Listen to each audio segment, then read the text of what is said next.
This is a fake. Waitress says in perfect Arabic, saving the Arab billionaire from $200 scam. They were shaking slightly as he signed the receipt, hands that had closed billion-dollar deals, hands that could move markets, now trembling over a thin piece of paper in a quiet Manhattan restaurant. No one else saw it. No one else was looking closely enough. And that's how these stories always begin, with someone powerful, someone alone, and someone kind who decides to speak up when it would be easier to stay silent. Because deep down, we all need to be reminded that kindness still matters. Her name was Lena. To everyone in the restaurant, she was just another waitress in a blue apron, moving quickly between tables, balancing plates, smiling politely. She had learned long ago how to become invisible. Life teaches you that skill when you arrive in a new country with an accent, a borrowed winter coat, and a past you don't talk about. The man at table 7 was different. He sat alone, impeccably dressed, his phone buzzing nonstop beside his plate. The kind of man people recognize but pretend not to. An Arab billionaire in New York on business, though loneliness clung to him. Heavier than his tailored suit, he barely touched his food. He kept glancing at a leather folder across the table.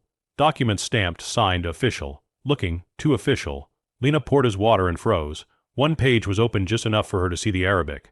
Not the elegant, formal Arabic of contracts, not the careful language of lawyers. It was wrong. Her heart skipped. Her breath caught. She read one line, then another. Her fingers tightened around the picture because she knew that language. She'd grown up with it.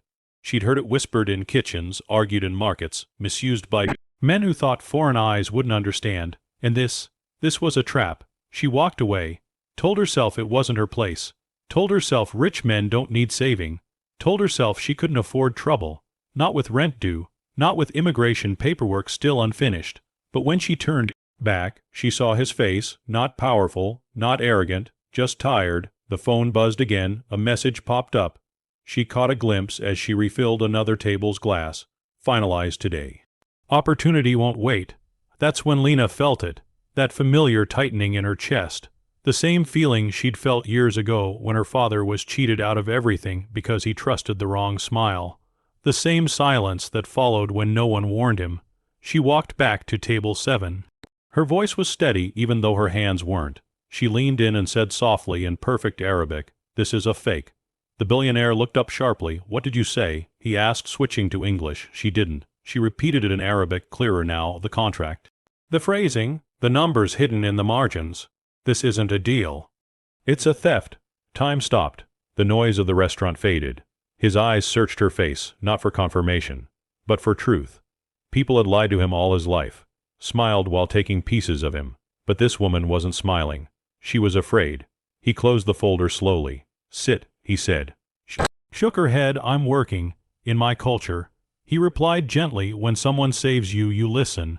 She sat, and for 10 minutes she explained everything. The subtle mistranslations, the clauses disguised as customary language, the $200 million that would quietly disappear once the ink dried. When she finished, he said nothing. He simply made one call.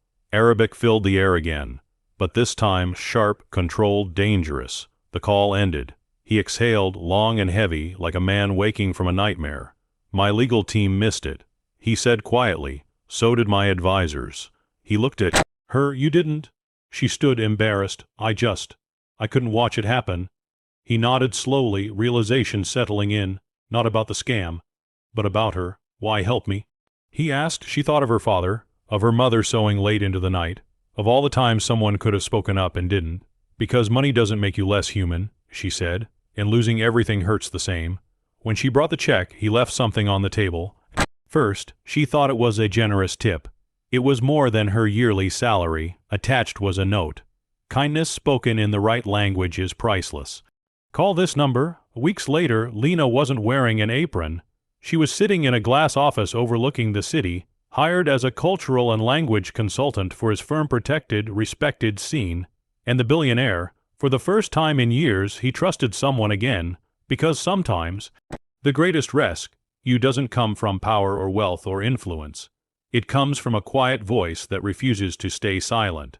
A reminder that kindness still matters and that the right words, spoken at the right moment, can save more than money.